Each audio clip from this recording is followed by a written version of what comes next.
오늘 저희들에게 주신 하나님의 말씀 요한계시록 2장 1절에서 7절의 말씀 의지하고 다시 한번의 신앙이라는 제목의 말씀을 전합니다. 혹시 여러분들에게 일생 동안 내 가슴에 남아있는 말이 있는 분이 계십니까? 이걸 일본말로는 일생일언이라고 해요. 일생의 한마디 말씀, 나를 지탱하는 또는 내게 담겨져 있는 그런 말씀을 일생일언이라고 하는데, 혹시 여러분에게도 그런 말씀이 있는지 모르겠습니다. 일생 동안 잊혀지지 않는 말, 일생 동안 가슴에 남아있는 말, 그래서 일생 동안 나를 지탱해 주는 말, 그런 말입니다. 그건 기쁜 말일 수도 있고, 또는 위로의 말일 수도 있고, 또는 무언가 나를 이렇게 북돋워 주었던 그런 말씀이도 있습니다. 예전 가수입니다만은 그가 이런 노래를 부르는 가수가 있습니다. 1000만 번 더 들어도 기분 좋은 말, 사랑해. 이렇게 부르던, 사랑하는 마음보다 더 좋은 건 없을걸, 이렇게 시작하는 노래를 부르던 그 가수가 있었습니다. 1000만 번을 더 들어도 기분 좋은 말이 사랑해 라는 말이다. 그렇습니다. 이 사실 사랑한다는 말만큼 사랑스러운 말이 없죠. 사랑한다는 말, 그만큼 사람을 기쁘게 하는 말도 없고, 또 그만큼 들으면 기분 좋은 말도 없고, 힘이 되는 말도 드뭅니다. 어떻게 보면 인류의 역사라고 하는 건 바로 이 사랑한다는 말이 만들어낸, 이루어낸 그런 결과물들이 아닌가 생각을 합니다. 많은 사람들이 사랑에 목숨을 걸었지요. 많은 사람들이 사랑 때문에 쓰러졌다가 사랑 때문에 다시 일어나곤 했겠지요. 여러분, 인도에 가면 모든 인도에 가는 사람들이 꼭 가보는 명소가 있습니다. 타지마할이라고 하는 궁전이죠. 그걸 누가 지었어요? 사자한이라는 왕이 지었는데 사랑하는 여인을 위해서 지었어요. 인류 역사에 사랑을 빼면, 역사뿐만 아니라 여러분이 보시는 드라마도 사랑을 빼면 별로 남는 게 없을 겁니다. 문학이고 예술이고 모든 곳에, 우리 인생의 모든 곳에 사랑이 가득 차 있습니다. 그러나 곰곰 생각해 보면 저는 이렇게 생각을 해요. 사랑한다는 말만큼 위험한 말도 드물다고 생각을 합니다. 왜냐하고 하면 사랑만큼 변하기 쉬운 것도 없기 때문입니다. 그렇죠? 여러분이 첫 고백을 듣던 그때와 지금을 한번 비교해 보십시오. 그 사람이 어떻게 됐는가? 많은 사람이 사랑 때문에 일어나기도 하지만 사랑 때문에 회복할 수 없는 상처를 입기도 하고, 심지어는 사랑 때문에 목숨을 끊기도 합니다. 그래서 저는 이렇게 생각을 합니다. 사랑이라는 것은 아주 예리한 칼이다.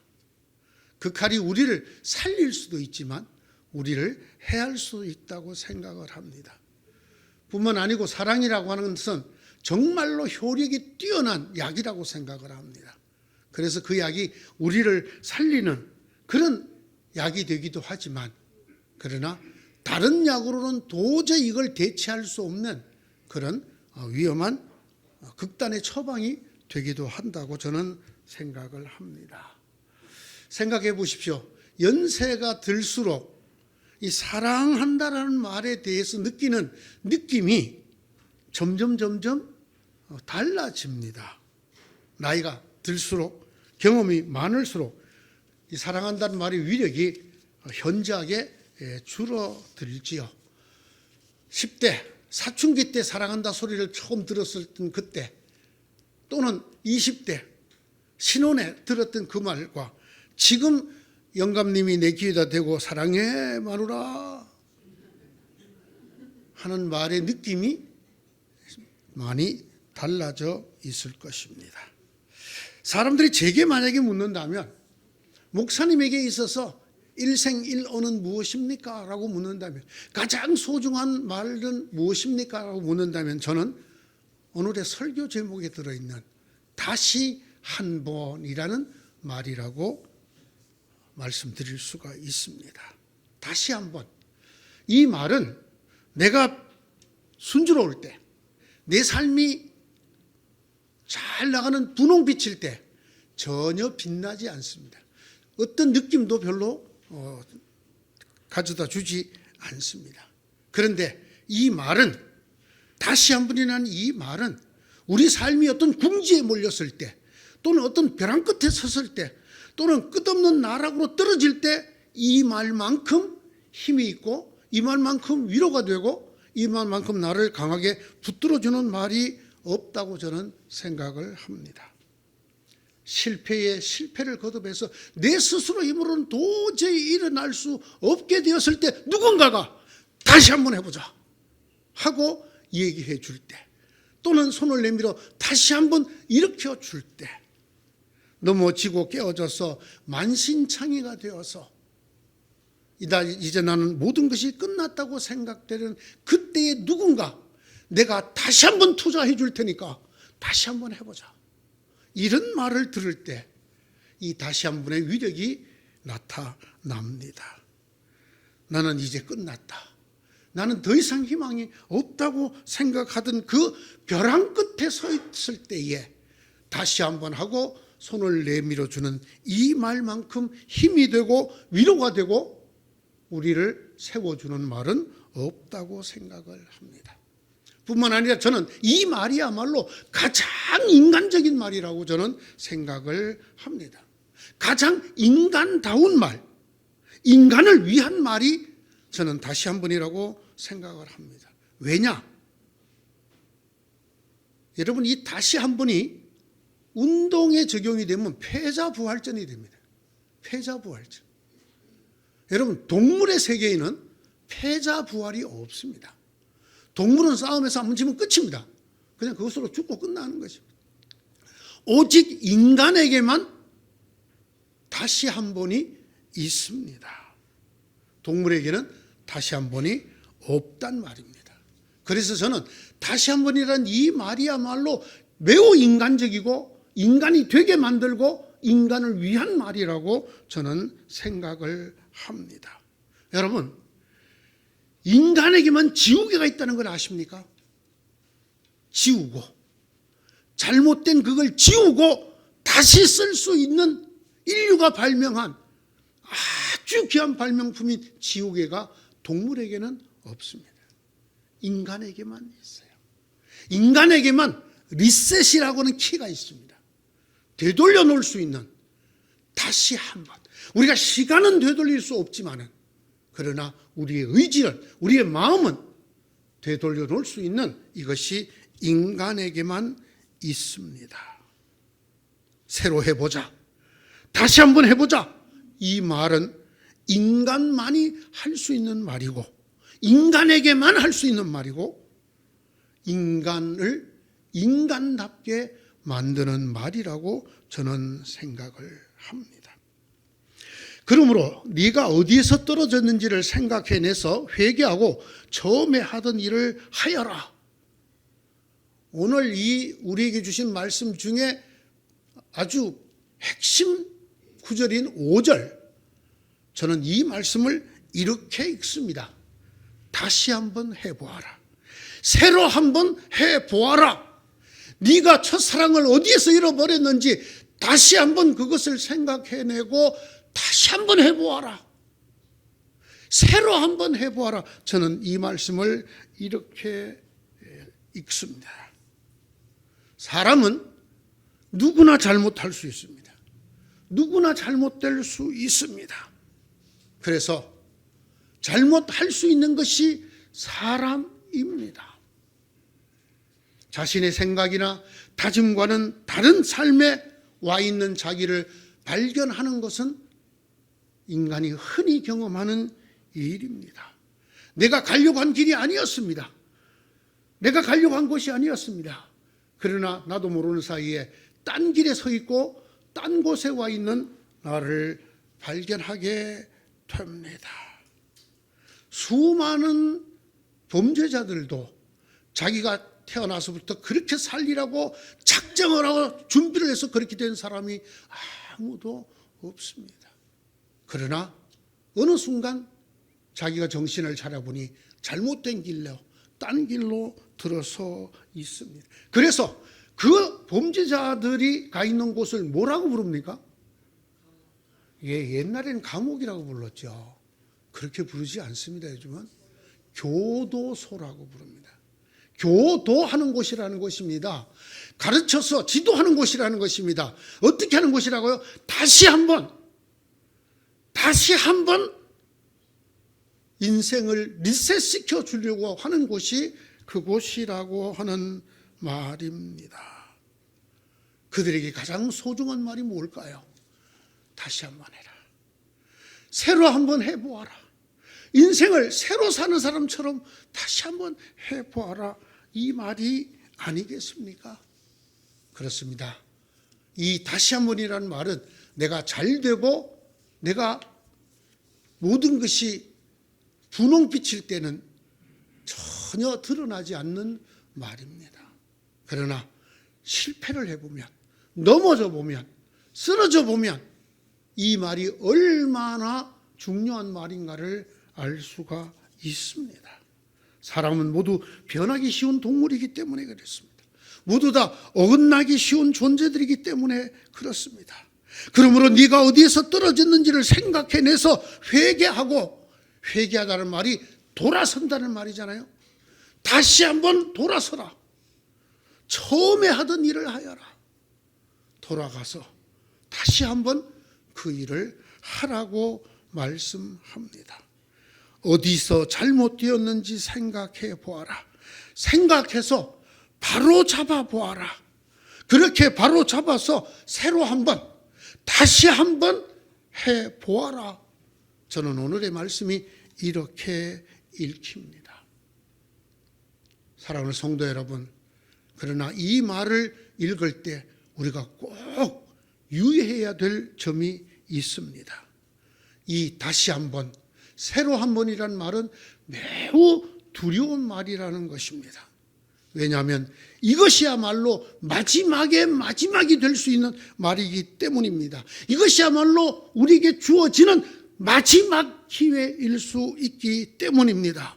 오늘 말씀도 이렇게 연결되어 있습니다. 네가 그렇게 하지 않고 회개하지 않으면 내가 가서 네 촛대를 그 자리에서 옮기겠다. 무한정 다시 해보라는 얘기가 아니라는 뜻입니다. 왜? 우리 인생은 유한하기 때문에 그렇습니다. 그러므로 하나님 우리에게 기회를 주실 때에, 하나님이 우리에게 자비를 베푸실 때에, 하나님이 우리를 리셋시키려고 하실 때에 우리가 다시 한 번은 그야말로 죽을 힘을 다해서 해야 된다는 것입니다. 사람이 사람인 것은 사람의 말을 알아듣기 때문이라고 생각합니다. 사람의 말을 알아듣는 사람이어야 사람 대접을 받을 수 있다고 생각합니다. 사람에게만 하나님의 형상이 있습니다. 사람에게만 하나님의 특별한 사랑이 있습니다. 사람에게만 하나님의 약속이 있고 하나님께서 베푸신 은혜가 있고 축복이 있습니다. 그래서 사람에게만 하나님께서 다시 한번, 새로 한 번이란 기회를 주시고 권면을 하십니다. 사람에게만 새로 하기, 다시 하기에 기회가 있다는 것을 잊지 마십시오. 그리고 이 인간에게만 들을 귀가 있다는 것도 잊지 마십시오. 사람이 사람의 말을 들어야 사람답습니다. 그래야 비로소 사람의 대접을 받습니다. 그러나 우리가 귀를 가졌다고 모두 다 하나님의 말씀을 듣는 것이 아닙니다. 성경은 이렇게 말합니다. 들을 귀가 있는 사람. 하나님의 이 중요한, 어디서 떨어졌는지 생각해내어서 다시 한번 처음 일을 하여라. 우리 인생을 리셋할 수 있는 기회를 주시고 하시는 말씀이 들을 귀 있는 자는 들을지어다. 하나님께서 사람의 말로 우리에게 하고 계시단 말이에요. 요한계시록은 대단히 이해하기도 읽기도 어려운 책으로 소문이 나 있는 책입니다. 왜 그럴까요? 이게 묵시문학으로 적혀 있기 때문입니다. 묵시문학이라는 것이 무엇이냐? 그것은 우리가 일상적으로 쓰는 그런 언어가 아니고 은유, 비유 또는 암호 이런 것들로 써놓은 것들이란 말입니다. 쉽게 말하면 우리끼리 쓰는 말을 우리끼리만 알아듣기 위해서 기록한다 그 말입니다. 그래서 예수님 안에 있는 그리스도인이 아니면 알아들을 수 없는 말로 써놓았습니다. 특별히 초대교회 그 박해 속에 있던 기독교인들이 아니면 이 말이 무슨 뜻인지를 다른 사람은 그냥 봐도 못 알아듣도록 만들어 놓은 그런 문학을 묵시문학이라고 합니다. 바로 요한계시록이 그 정수를 보여주는, 묵시문학의 정수를 보여주는 책입니다. 여러분, 덕분에 주님 안에 있지 않는 그 사람들이 못 알아듣는 대신에 얼마든지 사람들이 이것을 엉뚱하게 적용하거나 해석할 수 있는 위험도 갖고 있게 되었습니다. 여러분, 기독교 이단을 생각할 때 요한계시록을 빼고 그들이 어디에다가 발을 붙일까요? 14만 4천 명. 여러분 많이 들으셨죠? 어디에 나오는 단어입니까? 요한계시록. 14만 4천 명이 도대체 뭘 말하는가를 그걸 가지고 사람들을 현혹시키고 있는 이단들조차도 모릅니다. 모르는 채 자기들을 위해서 억지로 해석을 하고 곡해를 시키고 오해를 시켜서 사람들에게 가르치고 끌어모읍니다. 666. 여러분 많이 들어보셨죠? 666이 뭡니까? 제가 예전에 전화번호를 하나 받았는데 끝자리가 4666이었어요. 이거 좋다고 달라 그랬더니 이렇게 쳐다봐요. 왜? 예수 믿는 사람 절대로 이 번호 가져가지 않는데. 왜 그렇습니까? 했더니 666이잖아요. 마귀의 숫자 666이잖아요. 그것도 앞에 죽을 사자가 붙어가 4666이잖아요. 그러니까 아니 전도사님이시라며 이런 번호 괜찮고 말고 사람들이 외우기 좋잖아요. 여러분 지금 제가 그 번호 안 쓰니까 그 번호로 전화하시면 안 됩니다. 제가 해외 갔다 오고 이러면서 다 바뀌어서. 그런데 여러분 666이 뭔데 왜 기독교인이 안 쓰죠? 왜 피하죠? 그게 뭡니까? 부자야. 잘 모르시잖아요. 모르기 때문에 이것이 666이다, 저것이 666이다, 이것이 공산당이 666이다, 로마가 교황이 666이다, 뭐가 바코드가 666이다, 뭐가 666이다. 우리가 얼마나 많이 혼란스럽게 들었습니까? 그것으로 지금도 우리를 유혹하는 사람들이 많습니다. 아주 진실하고 신실하다는 교인 중에 바코드가 666이기 때문에 자기는 바코드가 찍힌 물건 절대로 안 사요. 또 이런 말이 있었죠. 로마 교황청에 교황이 앉는 의자 밑에 666이 쓰여 있다. 이건 이 666이라는 암호를 초대교회 성도들은 알았던 그 암호를 전혀 모르는 때문에 일어나는 일이에요. 오늘 이 얘기 나왔으니까 여러분에게 오늘 그걸 하는 시간이 아닙니다만은 666은 네로라는 글자예요. 네로. 네로가 누구죠? 로마 황제 이름이잖아요. 여러분 이 책에다가 네로라고 적어놨으면 그 책을 읽거나 소지하고 있는 자들이 다 잡혀 죽었겠죠. 왜냐하면 그 네로에 대해 좋은 말을 안 썼거든 여기. 그러니까 네로라는 글자 대신에 그걸 숫자로 풀어갖고 666이라고 만들었대. 그게 증거가 있어요. 네로라고 부르는 지역이 있고 그 지역의 언어에 따라 네론이라고 부르는 지역이 있어요. 그럼 네로는 알파벳이 다르기 때문에 그걸 숫자로 바꾸면 숫자가 달라져요. 네로를 네론이라고 불렀던 곳에 있었던 요한계시록은 그것이 숫자가 달라요. 네론을 풀어서 쓴 숫자로 되어 있단 말이에요. 그러니까 666은 우리가 알고 있는 일반 숫자하고는 아무 관련이 없는 암호예요. 뭐를 가리킨다고? 네로 황제를 가리키는 말이에요. 네로 황제. 그래도 여러분 마음속에 난 그래도 666 싫어. 지금 네로가 살아있어요, 없어요? 네로 살아있나요? 여러분 옆집에 살고 있나요, 네로가?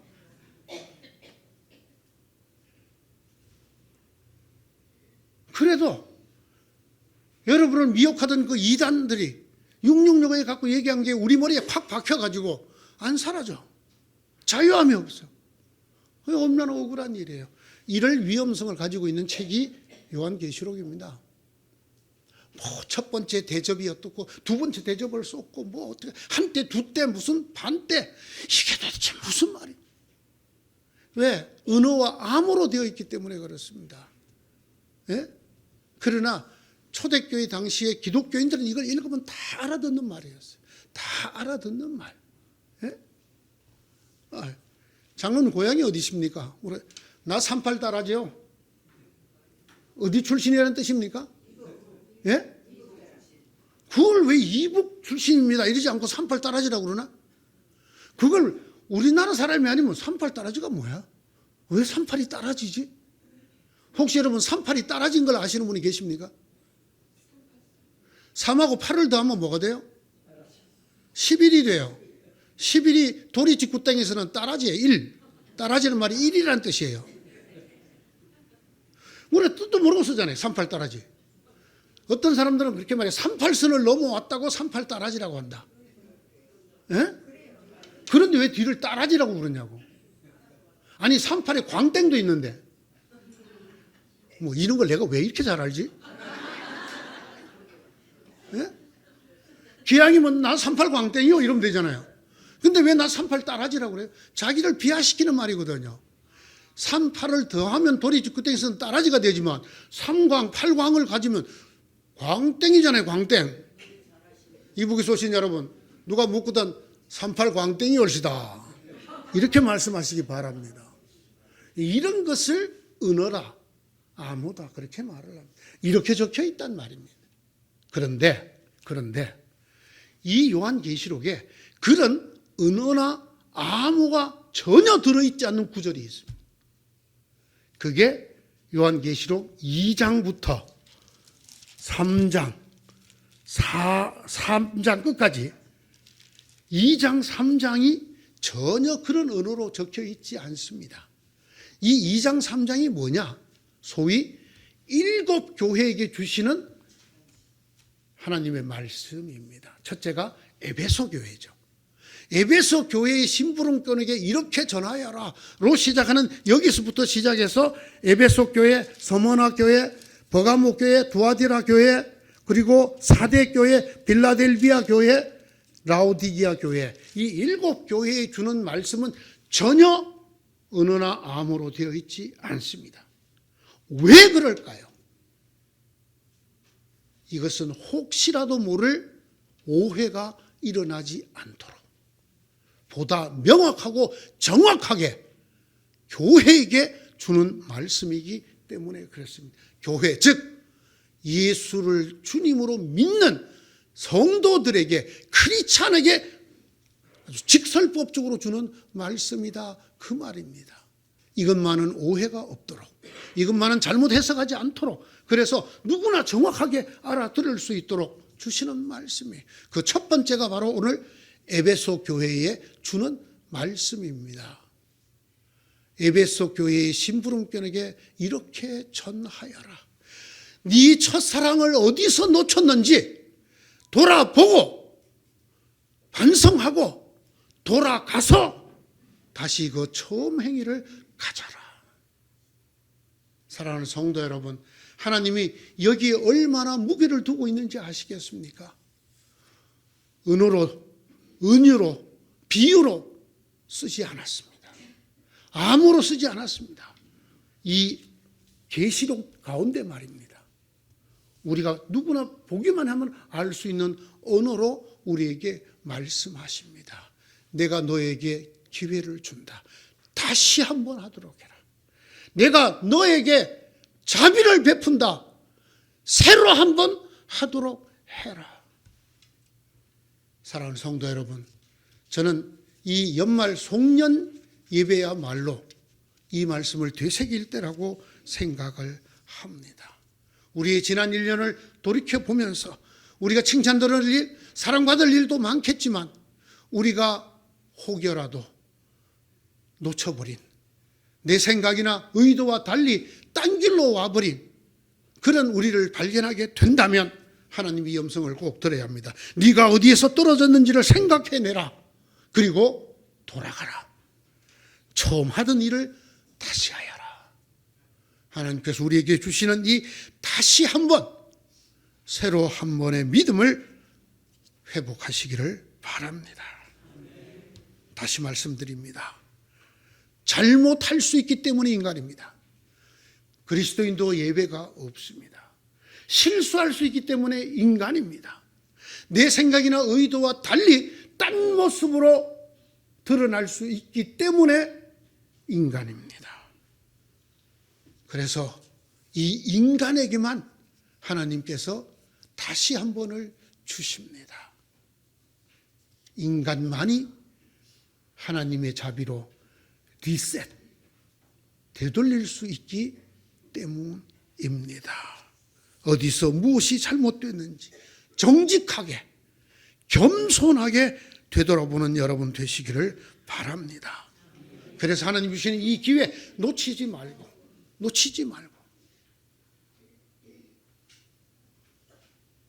예전처럼 다시 한번 우리의 마음을 다잡고 우리의 삶을 돌이키는 그런 여러분 되시기를 간절히 바라고 축원합니다. 그러므로 네가 어디에서 떨어졌는지를 생각해내서 회개하고 처음에 하던 일을 하여라. 네가 그렇게 하지 않고, 즉 돌이키지 않으면 네가 가서 네 촛대를 그 자리에서 옮길 것이다. 언제까지 우리에게 이 말씀이 주어질까요?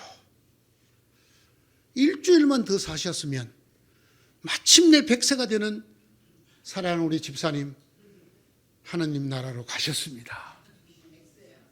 제가 그분과 매주일 통화를 할 때마다 이렇게 갑자기 가시리라고는 생각도 못했습니다. 정말 그야말로 꼿꼿하고 정갈하고 건강하게 계셨던 그 어른, 틀림없이 세 자리 숫자로 사실 줄 알았어요. 100세가 넘어갔어요. 그런데 딱 일주일 앞두고 갑자기 하나님이 불러가셨습니다.